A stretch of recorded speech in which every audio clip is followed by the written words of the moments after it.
We want to begin tonight's show with a nod to Black History Month, spotlighting a history maker who is one of the most significant and in-demand directors in Hollywood today, Ava DuVernay. DuVernay's latest film, Origin, in theaters now, explores the roots of racism. It's a bold and timely project the director chose to produce independently, giving her editorial and creative control to make a film that doesn't shy away from addressing hard truths about social class in America and around the world. This is kind of our wall of fame. When people come, there's Oprah, all the folks that we work with. This is my office. Great. I just got off the road promoting the film. Right. And when I got back today, they had these cool origins waiting for me.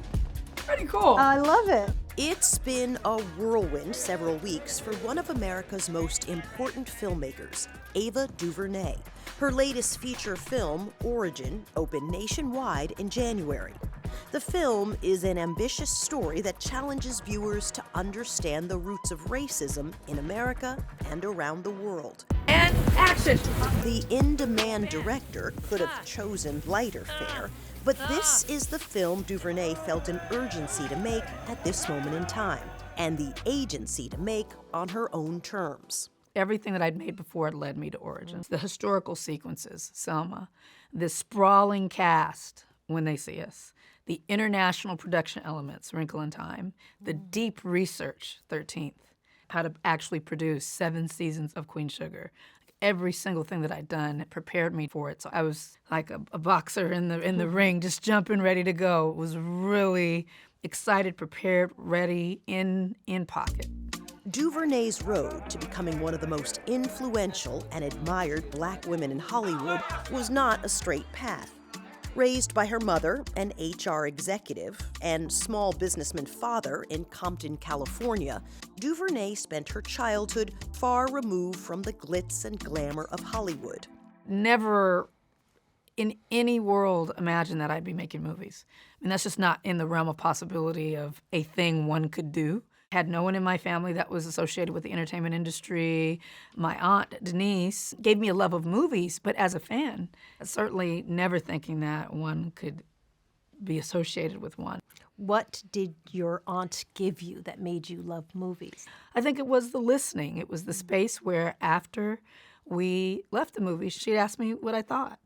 And I got to talk about it. As a kid, like 8, 9 years old, being able to share my feelings about what I saw or ask questions and be able to have them answer. Just be in a discourse with her felt very special. DuVernay's introduction to the entertainment industry was as a publicist. In fact, she didn't pick up a camera until she was 32. And I had a full-time job. I had my own company publicizing films for other people. And at one point, I was on a set of a filmmaker named Michael Mann, a film called Collateral. I thought, I want to do what he's doing. And that's how it started. After reading books on filmmaking and taking classes at UCLA, DuVernay began making documentaries, including BET's My Mic Sounds Nice, which highlighted the stories of female MCs. She toured the festival circuit while keeping her day job as a publicist. In 2010, she made her big screen directorial debut with I Will Follow, a quiet, intimate story about grief inspired by the loss of her Aunt Denise, the same Aunt Denise that took her to the movies. She died of breast cancer, and I was her caregiver in her final years, and we lived in a house together. And so it's about the main characters moving out of a house after her aunt has passed. She didn't want chemo again. You didn't have to go through it, she did. By digging into my personal experience, I was able to create a piece that I look back on now and I see so many mistakes in the filmmaking, but really they're not mistakes. They were steps, steps to learn how to direct movies. The film, which cost $50,000 and was shot in 11 days, was met with critical acclaim. DuVernay broke through with her second narrative feature, Middle of Nowhere, at the 2012 Sundance Film Festival, becoming the first Black woman to win the Best Director award. The directing award for dramatic film goes to Ava DuVernay for Middle of Nowhere.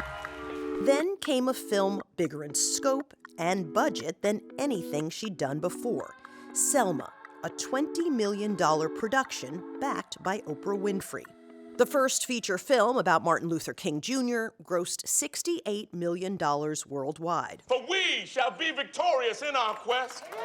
We shall cross the finish line hand in hand. But Selma was only nominated for 2 Academy Awards. The most glaring omission was DuVernay's snub in the Best Director category, which would have been a first for a Black woman. Did you feel like you were snubbed by the Oscars? I don't like that word. No? Snubbed? No. Oscars? Snubbed? Which word? I don't like the whole sentence, Soledad. No. Withdrawn. We were mad. We were mad. I'm just going to say it. We were Speaking mad. for the collective yes, we, Yes, right? I believe I am. There's a bunch of people who really felt like Selma was ignored, snubbed by the Oscars. I'm going to reassert that sentence. Okay, you gotta keep it there. This is the thing, though. Do you remember what won that year? No, of course not. And yet, I'll get emotional talking about it. There's nowhere I go around the world where people don't associate me with that film. For the benchmark of our excellence and achievement to be rendered within the context of these systems that are not really looking our way, that have imbalances, it underestimates what we're doing. Oscars are great. I'm very honored to be an Academy Award nominee, but also the way that people offer their memories to me, their stories, the feeling that you get when someone's holding your hand and telling you what something you made meant to them is priceless. Even after the success of Selma, Hollywood wasn't knocking down her door. DuVernay instead chose to direct the Oscar-nominated documentary 13th, which explored the racial inequities of mass incarceration. She then created the TV drama series When They See Us, which told the story of the exonerated men known as the Central Park Five. It seems like a lot of your films tackle injustice. Was that intentional for you? No, I actually just make what I'm interested in. I made a television show for 7 seasons called Queen Sugar. It has all kinds of storylines. A Wrinkle in Time was a fantasy of a girl on a quest. But the things that I'm somewhat known for more are the pieces that deal with justice and dignity. And that's okay. It's not a bad thing to be known for. But it's not purposeful, like these are the only films or TV shows I'm making. Do you have a favorite film of yours?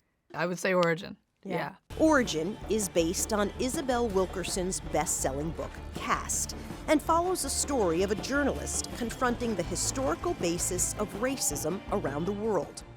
When you tell a studio you want to make a story about caste, they're not knocking down your door to give you money for it.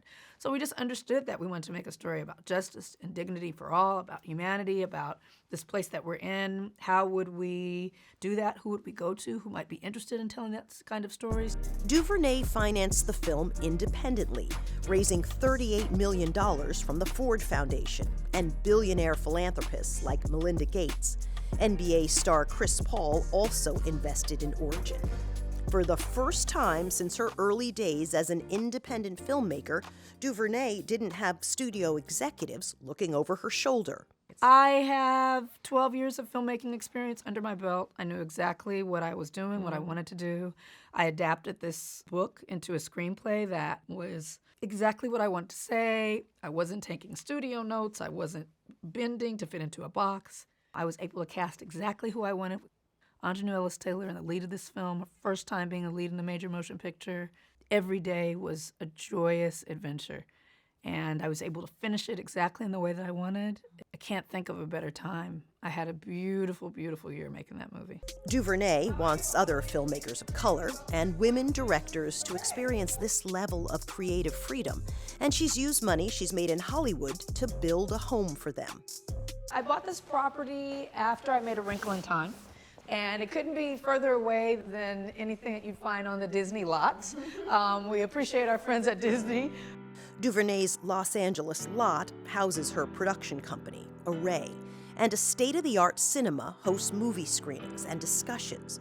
The screening room is named after her Aunt Denise, who inspired her to see that movies could be more than mere entertainment. This is a Black woman-led and made space. The goal of it is to create a space where we can think, dream, work, debate, invite community in. It's about narrative change. We believe that we can change the world by changing the stories and the storytellers. Do you think studios are doing better when it comes to diversity, or feels to me like diversity is very much under attack at this moment in this country, and we're going to see people backing even further away? No, I don't think they're doing better. Yeah. It would be a question for them, but nothing has changed in terms of the statistics and the actual numbers of executives who are in decision-making roles, of the kinds of product that is coming out, the ways in which they're being marketed to different kinds of people. There's a long, long way to go. And so you can wait. You know, you can wait and try to make that happen and just sit it out until it's perfect conditions. Or you can go your own way. I mean, that's the way, for me anyway.